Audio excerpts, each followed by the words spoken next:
So you just got back from your first day of playing paintball and you're hooked. I get it. Now you want your own gear. Well, hold on. Before you go and get yourself a fancy marker and loader and air tank, you need yourself a mask. Arguably the most important part of the entire setup. The reason being, not only does your mask protect your eyes, but it allows you to see in the game. It also, you have to wear it from the time the game starts till you get off the field. You need to have this thing on, in some cases, for hours at a time. It better be comfortable. So that is always my first recommendation. If you are looking to buy any paintball gear, start with the mask. So what's my advice when it comes to buying your first mask? Well, I'm glad you asked. First things first, if you're planning on spending $30 or under USD, reconsider. Most masks in that price range are garbage. Just flat out not good, and I do not recommend them. There are a lot out there that are either just really uncomfortable or in some cases dangerous. These, for example, this is Canadian money, but these pop up all the time or something along these lines, and the cheap plastic these are made out of is not made to take a hit from a paintball. In fact, a lot of these cannot actually hold up to even an airsoft BB. This particular one, this is a review from Amazon where 2 shots in, they have a nice crack in their lens here and a hole through the mask itself.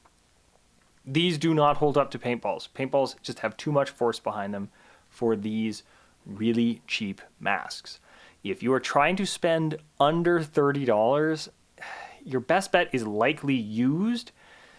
Just be very careful. You have to make sure it's a reputable brand. You have to make sure that it's in good enough condition, because if that lens is worn out and it needs to be replaced, or if the foam is, gross and you want to swap it out, you may have just eaten all of the savings that you may have had. Now, sometimes it can happen. I recently picked up a V-Force grill that still had the protective sticker on the inside of the lens. It was that new, and I got it for $20-25. It is possible, but only if you know what you're looking for. So I would highly recommend buy new. It's one of the few things in paintball that's my first instinct is you should probably buy new and make sure it's from a reputable brand. I'm going to be using A&S Gear for sourcing my American dollar pricing here.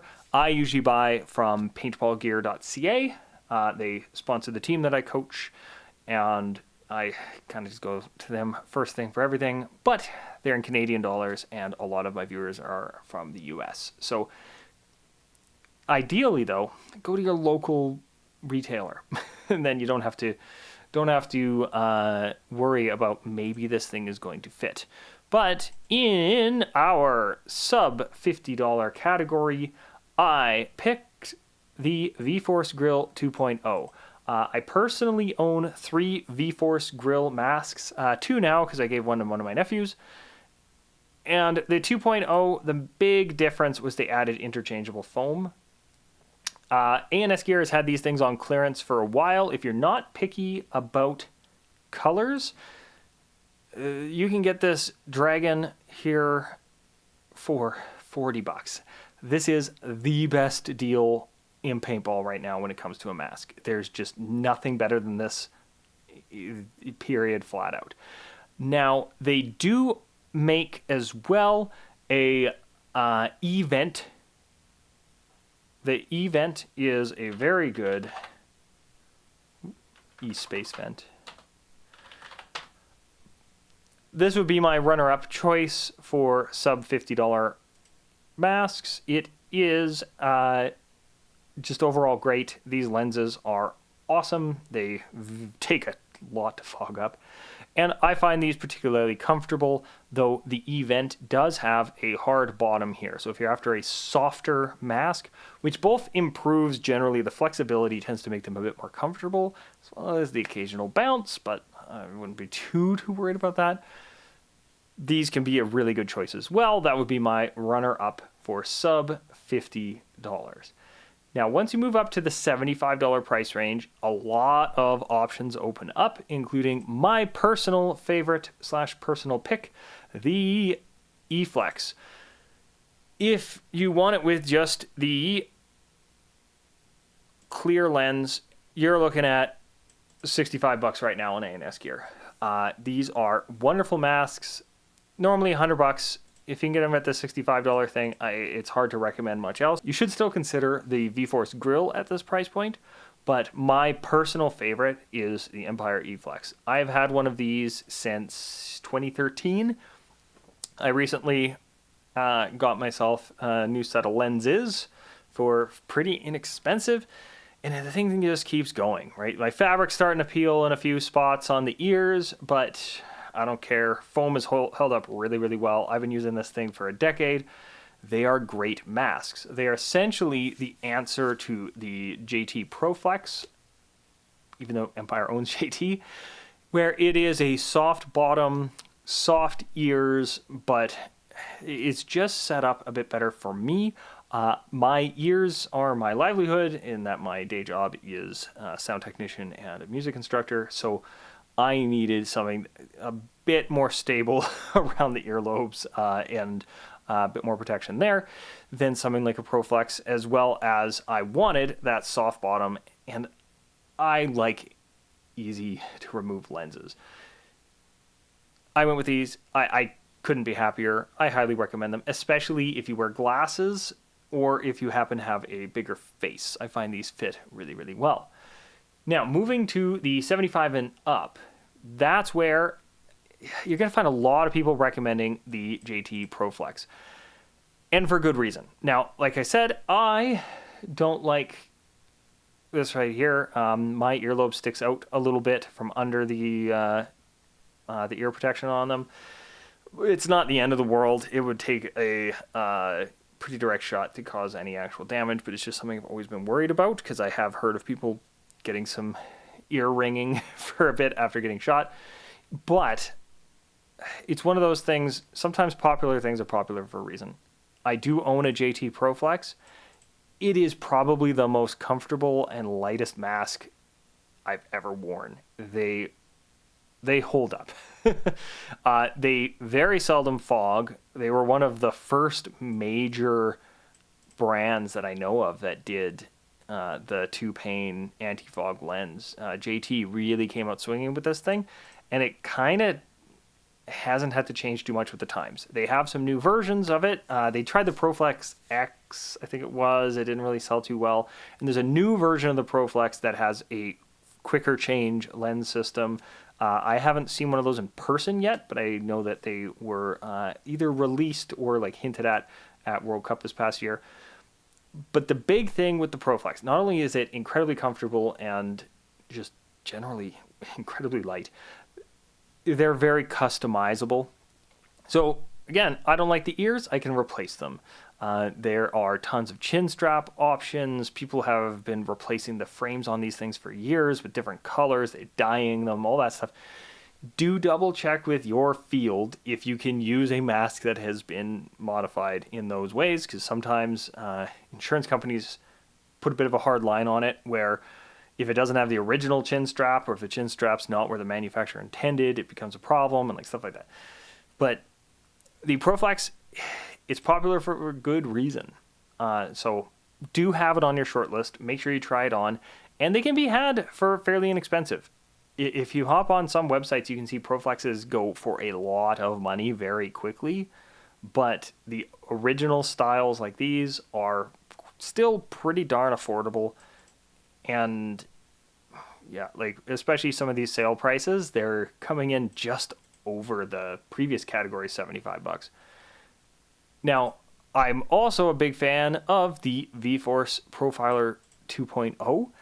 I have some of the original profilers, and these are, as far as I can tell, and from the reviews I've been seeing, quite the step in the right direction. They kept the lens system from the original that has a very good field of view.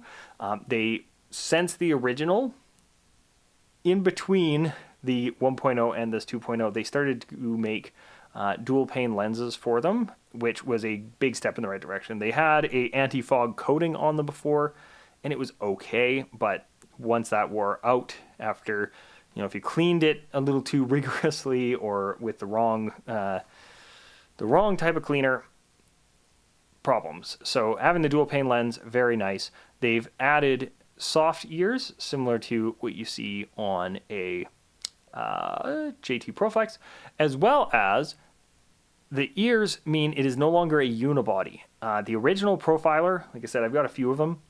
They are basically one big molded piece that have a few extra little accessory and doodads like clicked into them and stuff. These are a two-piece construction, which can mean you can replace stuff a bit easier. It does mean that they, from everything I've heard, they fold around a bit easier, a bit more comfortable. So I think these are a step in the right direction. But the big thing when it comes to masks in general, once you cross that $75 threshold, there are a whole bunch of options, right? $235, $190 for this Push Unite. What do we got? Carbon makes like really nice masks. $300. Comes with a few lenses. That's cool. But just be aware, these are really nice masks. They won't make you they won't have that much of a better experience than running a Proflex for the day. Get these masks if they are just the most comfortable thing you've ever put on and that you just really want one. But for your first mask, I would aim for something more like I said, I love the E-Flex. That's as about anything as I've ever needed. You can get yourself a Proflex, get yourself an Event if you're on the cheaper side. You're more than welcome to invest money in an expensive mask. Don't let me talk you out of it. I wouldn't for your first mask unless you try it on and you're like, oh my God, this is the best mask I've ever worn. I need this thing. I would start with something a bit less expensive, like I said, I'm a big fan of something like the E-Flex. And then if you decide down the road, man, you know what? I really want to get myself into a $300 carbon, go for it. But most of the paintball guns on my wall behind me were less than that carbon mask. So I would rather have, say, my Mark 6 that I think is out of frame, or I think you can get even a PM8 like I've got, or my Proto Reflex rail that you can get those for like $200, $150 on the used market if you hold out for a long time. Getting one of those on the used market plus a E-Flex or an Event, that to me sounds like a bit of better value. That said, though, it's your face, it's your eyes. Get what's comfy. Get what is in your budget. Do not cheap out and get something that's like $30 off of Amazon. You're just asking for problems. But you don't have to spend $300 to get a good paintball mask. There's a whole bunch of options, everywhere from about $40 to about $100 that will just last you years and be super comfortable. Feel free. Like, some of those expensive masks are really well made. They're really comfortable. They come with extra lenses, so there's some extra added value. But especially for your first mask, I think that's where you start to get into, I can spend this money in a bit of a better place to have a bit of a better experience, including go and check out our guide to a $200 paintball setup. That includes tank, hopper, mask, loader, and they're good, right? Like anything that I would recommend to somebody in that kind of budget falls into that. But like I said, I would rather get a good marker and a good mask than get a crazy good mask and have to skimp out on other stuff. That's me. What do you think? Are there masks that I missed on my recommendations that you would push somebody towards? Let us know. But for now, if you're new to this sport, welcome. And yeah, get a mask. Get a good mask. Doesn't have to be super high end. But yeah, avoid those Amazon and AliExpress things. They are going to be a problem.